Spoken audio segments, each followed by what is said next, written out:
So thank you, folks. Really appreciate you giving up your lunchtime to listen to my talk. So this is my talk about designing diverse teams, how a global pandemic helped me to design and grow more diverse teams in the UK space sector and beyond.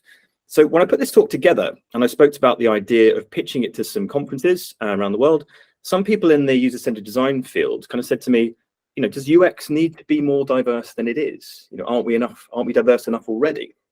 Is there even a problem to solve? Now, to be honest, my response to that is, to be honest, if that's what you think, then you may indeed be part of the problem. I certainly believe that there's lots more we can do to build an even more diverse UCD community. And a key part of that is how people in leadership positions like me can drive that change. And that's what this presentation is all about. So I'm Dan, and for anyone that might need a visual description, I'm a white man in his early 40s. I have green eyes and dark brown hair, which may or may not be going a little bit grey in some places. And I've been working in user-centered design for over 20 years. I started my career designing products. Whoops, hang on a minute, let me get back to where I was. Whoops, that's just gone. There we are. Can you still see that, folks? Yes. Yes. Yeah, I'm sorry about that. I started my career designing products, services, and experiences, but these days my job is all about trying to design the best user-centered design teams to solve some of the world's biggest problems. Now, why should you listen to me? Why should you listen to this talk? Not least when it's lunchtime. Now, the first thing I would say is I'm not a diversity expert, but what I'm going to do is I'm going to share my experiences of how I designed and built a more diverse team during the COVID-19 pandemic and how I'm using the things that I learned to design, grow, and sustain diverse teams in the post-pandemic world. Now, if you're in a position where you have the opportunity to try and do this sort of thing, I know it's hard to know where to start. So I'm going to give you some hints, some tips and strategies that help you now and into the future. So I'm the head of user-centered design for Zaizi, a digital consultancy based in London in the UK. And we help public sector organizations design, build and sustain user-centered and secure digital services. We're lucky enough to say that our clients include Border Force, Ministry of Justice, the National Cybersecurity Centre, the National Health Service, and lots of central government departments.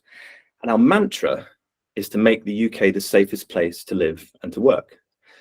So these days, I'm accountable for more than 20 user-centered designers, and that's the largest team that I've designed and grown in my career to date. So shortly after I started at Zaizi, we won the largest company in our company's history, £8 million of UCD-themed work over the course of 2 years. That's what that contract was all about, and we're still working with it.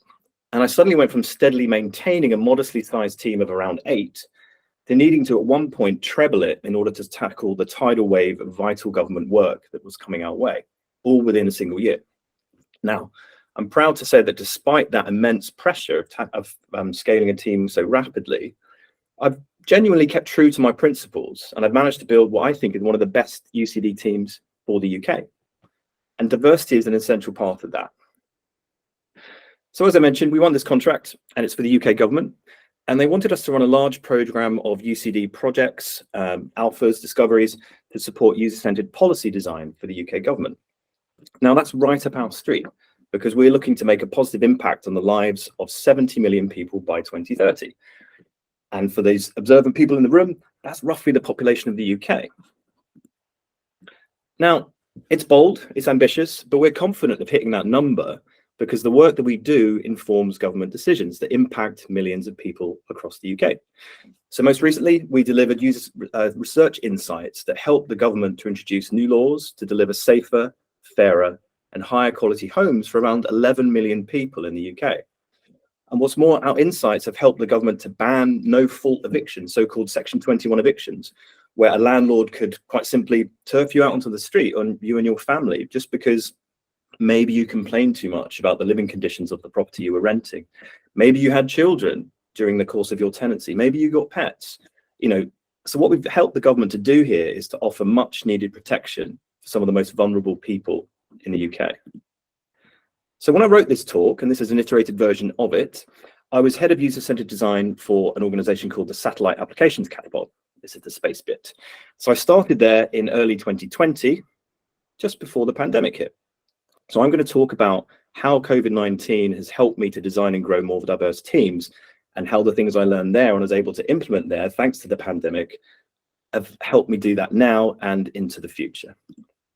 So, quick introduction. If you've not heard of Satellite Applications Catapult, they're an independent, not-for-profit, partly government-funded technology and innovation company. The goal of the company is to transform the way the world uses satellite technology and data.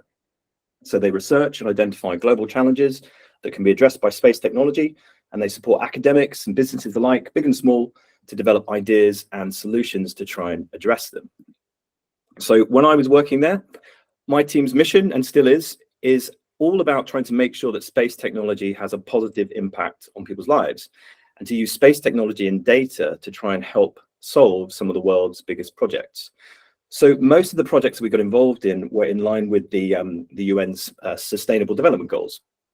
And our projects range from building sustainable supply chains for coffee farmers in Colombia, using satellite connectivity to enable autonomous heavy goods vehicles to travel across Europe, using something called remote sensing to reduce the financial and environmental cost of lithium exploration, and to build climate resilience with small island nations.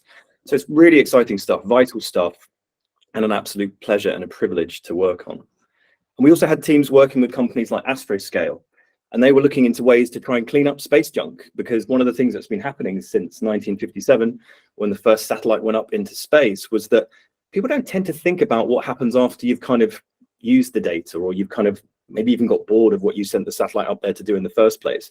So space is full of junk. Space has a lot of things that need to be decommissioned, deorbited, and brought back down to Earth. So we were also at one point working with this company, Astroscale, to help them explore how they could service and manufacture satellites and spacecraft whilst they're still in orbit, and decommission them when they're no longer needed.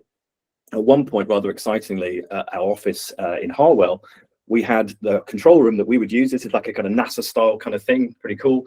And they were sitting there actually doing prototype tests of an arm that would kind of decommission satellites in space from our campus in Oxford. It was very, very exciting stuff. Okay, but enough on that. It's probably about time that we address the elephant in the room, right? Why is a straight, white, middle-class man talking to you about making your teams more diverse? You know, is that even appropriate? So one thing I would say is I've turned down talks when I feel that there isn't enough diversity reflected in the speaker lineup or the panel. One thing I've learned over the last few years is that the world does not need more over-representation from people like me. And that's something I've been thinking about. Here I am, dripping in privilege. Why am I on this stage rather than someone from an underrepresented group? And here's what I've decided. I can use my privilege to do something positive. I can use my position as a change maker, as a senior leader in my organization, to bring about greater diversity inside my immediate team and beyond. I can take risks that others can't afford to take. And that's in part down to something called challenger safety. And that's a level of psychological safety. And we're going to talk about that now. So psychological safety is a term that's used very often these days, perhaps too much. And it's made up of 4 different levels. And someone in my position, someone who looks like me, sounds like me, is privileged enough to have all of them. So let's talk about them in detail.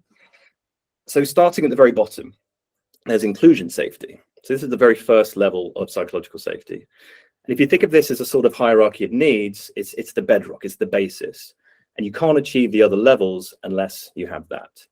So sort of in plainer English, what this means is, this is the feeling that you belong in the organization or the context that you're in or you're looking to join. All of your unique characteristics and traits are seen, represented, identified, welcomed. That's what inclusion safety is. So if we move slightly up, we've got learner safety. So how many times have you been learning a new skill? Maybe you made a mistake, asked a question, or tried something that simply didn't work. Now, the process of learning is, of course, about making mistakes and then adjusting what you do next time accordingly. You know, we call it iteration. But being able to learn without fear of making mistakes, saying something stupid, using the wrong words, or asking questions is absolutely vital to that process. The next level is contributor safety. So at this stage, you feel confident in your ability to make a difference, to voice your opinion, and to make a meaningful contribution to the team or maybe even the organization. Okay, so I'm going to ask you a question.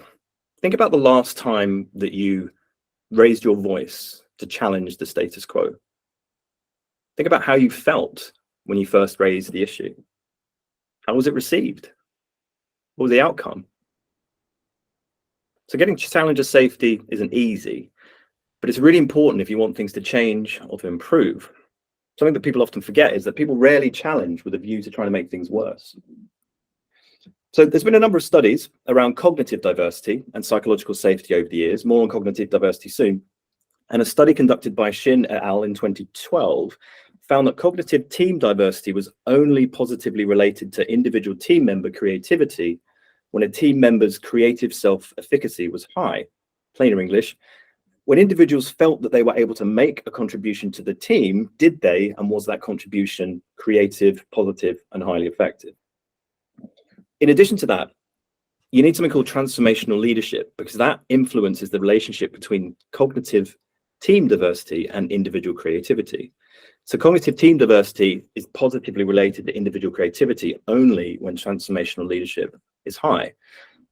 Plainer English, it needs people in senior positions, in leadership positions, to be embracing this stuff. You know, a team's cognitive diversity only works when individuals believe in their own ability to contribute, either at the team level or the organizational level. And that's to say, you can only achieve this through psychological safety. That's another key part of this. And that's something that leaders can help to try and bring about by building trust, the belief that you won't be punished or humiliated for making a mistake, speaking up, pointing out the flaws in a plan, or voicing a difference of opinion.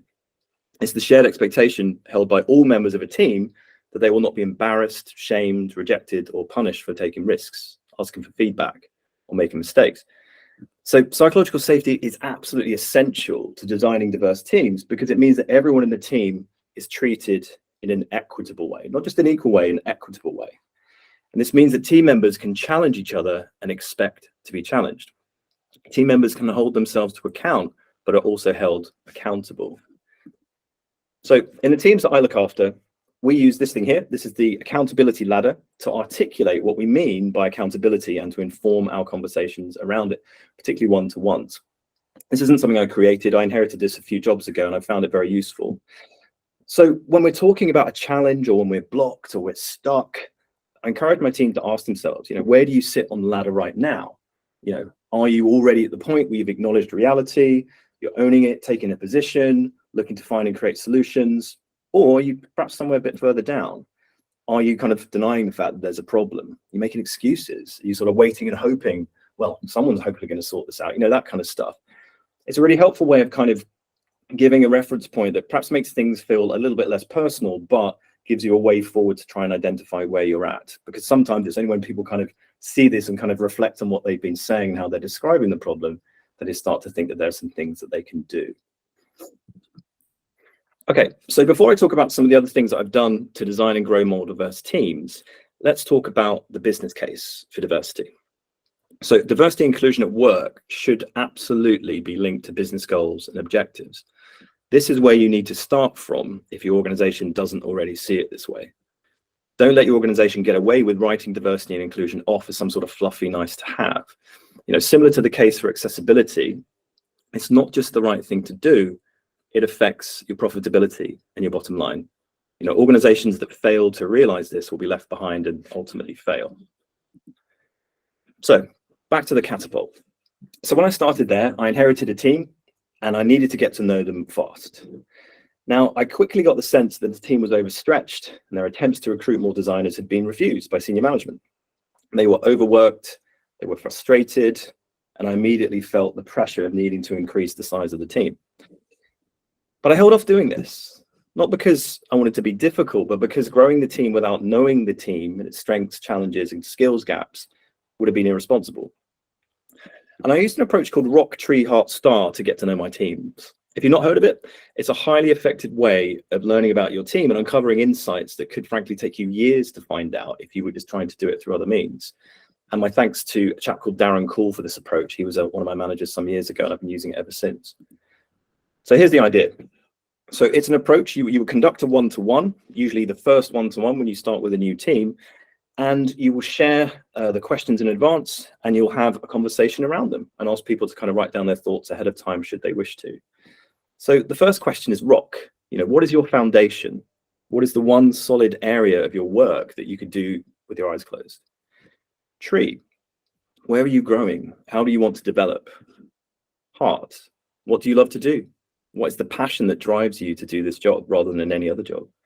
And star, what do you do better than anyone else on the team, maybe even in the organization?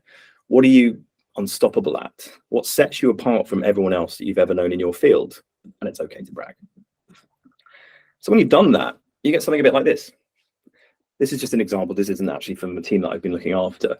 It's a kind of a matrix, skills gaps, development opportunities, and deep insight into your team's capabilities, and sort of like a way forward, how you can grow it in a sustainable way that embraces diversity. So in the past, particularly in user-centered design, but I think elsewhere as well, we've often talked about, T-shaped designers being the best for agile teams. So the idea of a T-shaped designer or a T-shaped professional in any expertise field is that you'll have sort of like a shallow level of capability in a variety of different disciplines in your field, and then you'll have one very sort of profound horizontal expertise level in one particular thing. Could be in my area, it could be content design, it could be interaction design, it could be user research, service design, something like that. You get the idea. Now, using the techniques like Rock, Tree, Heart, Star, what I try and do is encourage my teams to become what Jared Spool calls broken comb designers, or kind of master generalists who can grow and develop in many disciplines within UCD. So the idea of a broken comb designer is not just a designer that doesn't brush their hair, is that you have many UCD disciplines that you're accomplished in or moderately good at, but you also can see where you want to grow or maybe even pivot. And the reason this is important is because there's no one way into user-centered design. Let's embrace that and encourage and support people to grow beyond what they may have already mastered, and importantly, what they haven't. This also helps to bring a greater cognitive diversity and new approaches to projects. Last time, for example, Joe worked as a content designer on this project. This time they're offering user research support. This is a good thing for your organization's UCD capability, but also leads to a more fulfilling career for the individuals concerned. Okay, so back to the catapult. I felt like I was off to a great start. I've been going into the office 4 days a week, getting a good amount of face-to-face time with the team, getting to know them through their one-to-ones and Rock, Tree, Heart, Star, even some shadowing of their work. I did an exciting project where I was in Suffolk, I think it was, shadowing a team member who was doing user research with ambulance crews for the NHS, trying to work out ways that we might be able to use satellite data to do in-ambulance diagnosis of stroke victims and that sort of stuff. It's really exciting stuff. So, good start, getting to know them. We sometimes went for lunch together. Do you remember those days? We even went to yoga together. How very hip. Now, that roughly describes about the first 6 weeks of my time at the Catapult. Then COVID struck and we all went home. So the photo you see here, in case you were wondering, this is what I would refer to as my innovation station for about 6 months of the time that I was at the Catapult. Now, for the eagle-eyed amongst you, you might think, hang on a second, what's this? This is actually my eldest daughter Tessa's cabin bed desk. And so she very kindly, thank you Tessa, lent me this for 6 months. And so I was working from here every day, pretty much doing one-to-ones, all sorts of meetings and all sorts of stuff from here. Now, it was quite surreal. I made very good use of Zoom backgrounds, I can tell you that. It's nothing more bizarre than doing perhaps a quite uncomfortable one-to-one when you've got pictures of unicorns and whatnot over your shoulder. In this context, my wife and I were trying our best to do our full-time jobs from home while trying to homeschool our kids. We have 2 kids. It was tough. This wasn't working from home. It was being forced to work at home while living through a global pandemic, or living at work, perhaps. Don't get me wrong, I'm sure, and I know many, many people had much, much worse experiences than us during this time. We were very lucky in many ways, but I can only speak to our own lived experiences. The other thing as well was that from a professional point of view, I was desperately worried that the work that I'd done to bring my team together would be undone by the pandemic. But despite my fears, whilst the pandemic, of course, locked things down, it also helped to open things up. In some ways, COVID became a sort of catalyst and enabler for many things that seemed unlikely or impossible in the pre-COVID world. The shared experience of COVID, most of my team got it, including myself, brought us together through our experiences. We were having to talk about things that we could have gone our entire careers through without talking about. We talked about death, fear, anxiety, family, loneliness, love, hope, and joy. Like many managers, I created daily rituals for us to talk and to keep us together. Sort of seemingly trivial things, like creating a habit of saying hello on Teams first thing in the morning, having a virtual coffee, lots of dad jokes, that's where that came from. They had to create a sense of belonging and psychological safety, to which I'm still proud to this day. And when I was in a position to start recruiting, and I got agreement from my executive management team to do so, started to look at the ways that I could design the best team. So I started with the desire to create even greater cognitive diversity. In simpler language, I'd noticed that many of my team were from quite similar educational backgrounds, had quite similar experiences. And so there was an opportunity for even greater diversity there. In some cases, some of them had actually been to the same educational institution, so I wanted to do something there. And we had something close to what you might call a sort of monoculture, more on that later. But let's have a look at what cognitive diversity actually means. So cognitive diversity, if you're not familiar with the term, it refers to the different characteristics and traits that each individual brings to a group dynamic, so a team or an organization. And we touched on this earlier when we were talking about organizational diversity. And there's a tendency of teams, or sometimes entire departments, sometimes entire organizations, to be made up of people with similar backgrounds, particularly education, qualification, and work experience. And it's just human nature, really. There's a tendency of humans to gravitate towards others who are similar to. Sometimes we do it without thinking about it. If you come away from an experience thinking, why was it that I got on with that person more than that person? And if you break it down, it's probably because there are those similarities. But this sort of cognitive monoculture, it may bring a sense of, security, but unless you're working on very linear sort of process-led activities like production line work or something like that, it's really hard to see how a business can survive for very long in today's commercial climate of constant innovation to stay ahead of the competition. So, I'm not going to be able to see you folks, but just perhaps you could have a think about whether this applies to you or not. So like quick fire round, maybe put your hand up if you consider yourself to be creative, arty, or crafty. Who here likes solving puzzles? Who likes doing puzzles? Who likes working with words? There we go. I'm going to put my hand up because I do. How many of you are really into music, play a musical instrument, or maybe used to? There we go. Who enjoyed science at school? I'm not hearing your hands go up. And who's a maths fan? Who likes maths? Again, quite quiet. But you can see even amongst us here on this call, there's quite a lot of diversity. There's quite a lot of people that kind of look at problems in different ways, like to kind of use different skills, but clearly there are some gaps too. There's some other things that we could perhaps bring into the mix. So the thing about cognitive diversity is it harnesses the breadth and experience and knowledge from all members of a team. It acknowledges that we all have different ways of thinking, making decisions, and solving problems. And by having more internal, external, and organizational and worldview diversity in a team, and by that I mean your immediate team right up to the company as a whole, that can improve cognitive diversity, but only if certain conditions are met. And the first is that the diversity of the organization needs to be spread around the organization. And what I mean by that is it's having lots of diversity in an organization is great, of course, but not if each team is a sort of little microcosm of homogeny. And it's completely pointless if people don't feel that they are able to bring who they truly are to work. You also need to have a culture of inclusion, which means that everyone in the organization is committed to creating a just, equal, and equitable workplace. Without inclusion, you'll quickly find that diversity dwindles as people start to leave to find a place where they are accepted and they are celebrated for the unique contribution that they bring.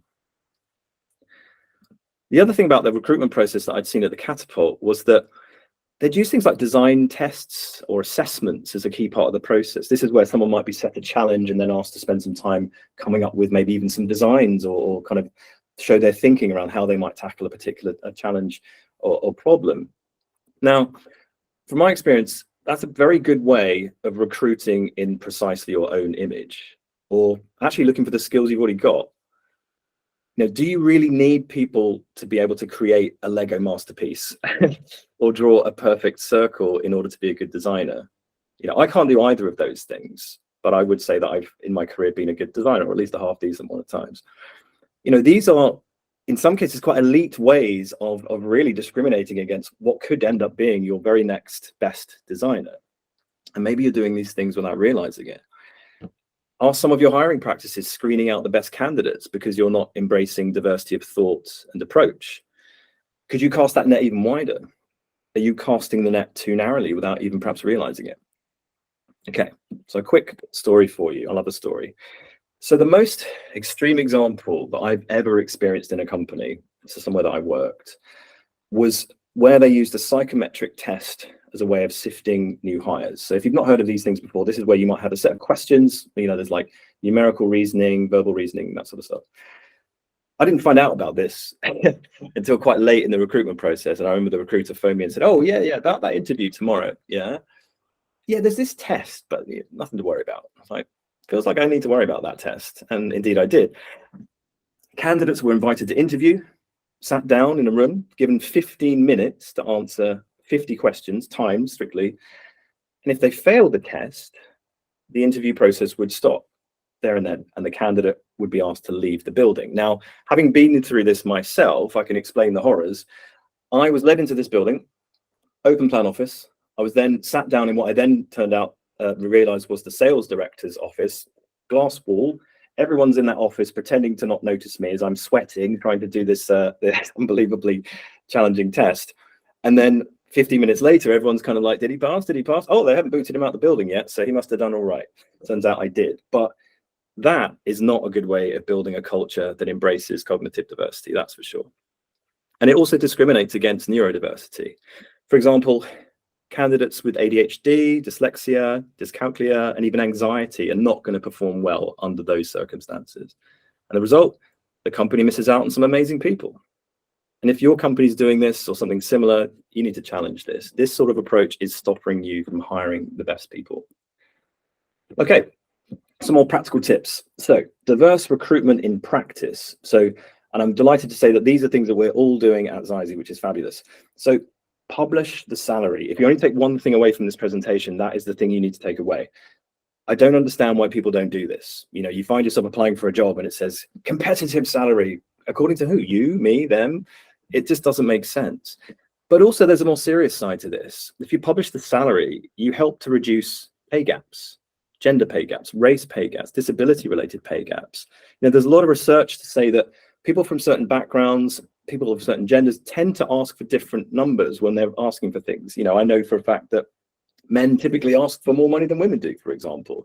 So by doing this, you're making a more equitable landscape for everyone. This is one that people often don't notice. Try to avoid gendered language in your job adverts. When was the last time you saw a job advert that said, must have mastery of, work hard, play hard culture, commanding this, commanding that? These are masculine terms that, consciously or subconsciously are going to attract masculine people or men to the workplace. Be aware of the fact that you're doing this. Make it clear that you're open to hiring people from non-traditional backgrounds and underrepresented groups. We did that at Zaizi. We call it out in the job description. Think about whether people need to have certain qualifications.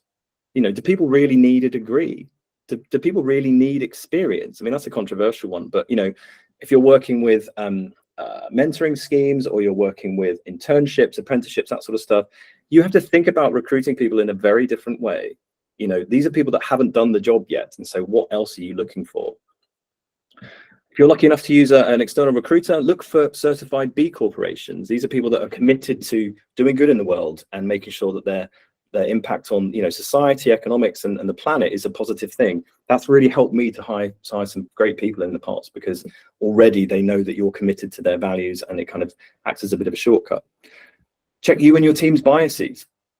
Even people who think they're progressive have biases. We all do. You come away from an interview kind of thinking, what was it I wasn't quite getting on with that person? And you suddenly realize, oh, that person has the same name as someone I didn't get on with at school, or something crazy like that. These things happen. When I was at the Catapult, I was able to think beyond geography for the first time in the company's history. When I started, I was told, because I lived about an hour and a bit away from the office, 1 day a week at home, maximum. Couldn't possibly do any more than that. It wasn't practical. In fact, the phrase that was used was, how could you possibly manage a team remotely? Which I ended up doing for a year and a half, in part from my daughter's cabin bed desk. By the time I left the Catapult, we'd hired people from different countries. We'd hired people from all over the place. And I brought in some amazing talent from Scotland and from Spain and from all around the UK. It's fantastic. And now at Zaizi, my team's also based all around the UK too. And that's really important to the work that we do. More on that later. Just to recap on some of the other stuff I said, try not to use design tests or non-inclusive assessments. If you're doing any sort of presentation or anything like that, or you're asking people to do it, try and be kind. Try and make sure it's something that they can ideally just dust off and then kind of, revamp for the presentation. People spend a lot of time on these things, and it's just not fair. People are busy. I've got kids, busy family life. I just don't have the time for this sort of stuff. Look for other ways of assessing. Use a standard set of questions and share them in advance. Now, that's a controversial one. Why would you do that? Isn't that cheating? Of course it's not. For example, if you are recruiting and you're, of course, should be looking out for folks with neurodiversity. If you're asking people if they can have people having a look at the questions in advance is going to help those people that wouldn't perform amazingly well on the spot. So all you're doing there is you're helping them to perform at their best. You're not disadvantaging other people who can happily just off the cuff come up with an answer to a question, but you are making for a more equitable recruitment landscape. It's an important distinction that you can make.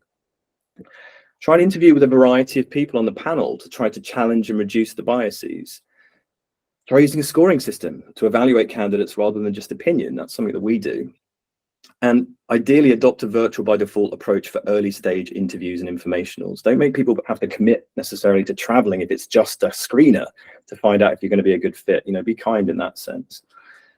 Also, be a recruitment entrepreneur. Look for opportunities others might not see. One of the things I love about my job is actually recruitment. I've done a heck of a lot of it over the last year and a bit, but I love it. And I love it because I love meeting people. I love hearing their stories, and I love being able to see their potential and help them to realize things about themselves that perhaps they don't even see. For me, that's really fulfilling. So let's talk about beyond recruitment. How might you, if you don't already, grow a diverse and inclusive culture in your team and at your organization? So normalize calling out and calling in. If you're not familiar with these terms, what this is all about is, particularly if you're in a position of leadership or a senior manager, normalizing the fact that if something gets said in a meeting or something gets said that isn't okay, that might be discriminatory or even offensive, that you acknowledge that and you make sure that that's not okay. Calling in would be perhaps after that meeting, you get in touch with that person on Slack and say, hey, can we have a quick chat? And then you talk about what happened. Calling out, slightly more bold. This would be something happens in the context of a meeting. Someone makes a remark which is a bit off color or offensive. Just address it. Then the whole room knows that that's not okay. And it's kind of a shortcut way to doing that. A bit more scary perhaps to do that sort of thing, but this is what we're talking about. And leadership needs to maintain that as a behavior that should be encouraged and perpetuated, because that's the way you embed it within the organization. I've been doing this for years. It's not comfortable, of course it's not, but it's important to do. And the thing I would say about it is, every time I've done it, the person that I've called things in with or called things out with has not realized that what they've said is offensive or what they've said isn't okay. So it's actually a good opportunity to help them to kind of learn without wishing to sound patronizing. People are generally thankful when you do this sort of thing. It helps them to course correct. Something else I try and do is try and run inclusive one-to-ones. Don't always get this right, but hopefully the folks in my community will see this sort of thing from me, where we'll start a one-to-one and I'll say, what sort of one-to-one are you looking for? Rather than me just asking for project updates or talking away like a chatterbox, because I am one, checking in with people and making sure that they get the space, they get the time to talk about what they want to talk about. Do they want me to listen? Do they want me to fix something? Do they want me to do something else? Seek out and create STEM opportunities. Did a lot of this in my last organization through the UK Space Agency, trying to help young people in particular see the ways into your organization, your field, particularly for those from a non-traditional background. When I was at the Catapult, I worked with the UK Space Agency, as I mentioned, on a scheme which was all about working with school children to help them to understand that how they could get into the space sector. And I'm not from a science background, a maths background, I'm from an arts background. And so just making people aware that that can happen too. You don't have to have a PhD to find yourself working in the space sector. Sadly, this is gone now, but I made good use of the Kickstart placement scheme. So this is where the Department for Work and Pensions would give opportunities for young people who were seen as at risk of long-term unemployment, and they would pay for a certain amount of time for them to work with the organization. Really nothing to lose there. When I took advantage of that, managed to hire a fantastic person who went on to become a permanent member of staff and did some amazing work. I know that Tracy and I are also looking into some other opportunities through the Prince's Trust and other things like that. So if they aren't in existence, try and create them. Be that change maker if you can. Something else that we do at Zaizi, and I certainly did at my last organization, is join or create a diversity inclusion working group. Make sure that sort of thing exists. But also try not to make your HR systems a barrier when people are actually applying for jobs. Make sure they're accessible, make sure they're not discriminating in ways that you don't even know about. So talking about discrimination, what else can you do to bring about greater diversity in your sector and beyond? Discriminate. Yes, discriminate, but in the right ways. For example, I'm a mentor through the User Experience Professional Association UK mentoring scheme, and I choose to give my time to people who are underrepresented in my sector. I'm actively doing that. I'm doing that because I want to make sure that the people that I'm mentoring need my help the most and that I can help the most. Okay, so that might all sound very positive, but of course, in this sort of post-pandemic landscape, it's already under threat. And unfortunately, in some cases, some of this stuff is already reversed. As our working lives move into this post-pandemic world, we need to make a conscious choice, not an accidental choice, about the things that COVID-19 has changed. As leaders and change makers, we need to design and iterate the new world of work without simply reverting back to the pre-COVID world with its presenteeism and inflexibility. Virtual working can remove socioeconomic barriers, but it can also create them. We need to strive for an inclusive balance. If you're lucky enough to have a place to work with good internet, light, no distractions, that kind of stuff, great, but not everyone's in that position, and we need to think about that too. Like I say, I'm already seeing some of this start to happen. Let's not make the new normal the old normal. The old normal was a barrier to greater diversity for so many reasons. We need to try and adapt to the complexity of the post-COVID world, not treat the unpredictable as predictable in the way that some organizations are trying to. Okay, so I feel very lucky to have worked in the space sector, not least because when I was a kid, I wanted to be an astronaut, and that's probably the closest I'm ever going to get. And it was a privilege, and one that can be and should be enjoyed by anyone, not just people that look and sound like me. Now more than ever, space is for everyone. And there are thousands of job opportunities for people from all types of backgrounds in the UK and around the world.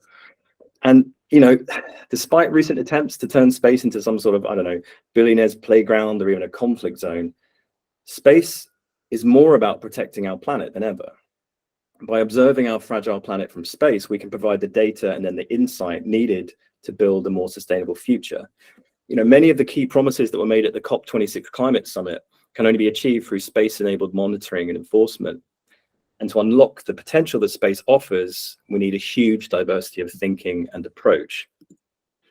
And I think the space sector in particular, now more than ever, needs more people who are willing to ask those fundamental questions. Should we do something? It's not about whether we can, should we do something? What are the unintended consequences of what we're doing? How are we decommissioning that satellite once it's, gone from a point of being useful to us? And the more diverse the backgrounds and experiences of the people working in the sector, the more positive challenge they can bring. Simply sending things, CEOs, movie stars into space doesn't quite equate to sustainable progress for humanity or our planet, not from where I'm standing. We need to think harder than that.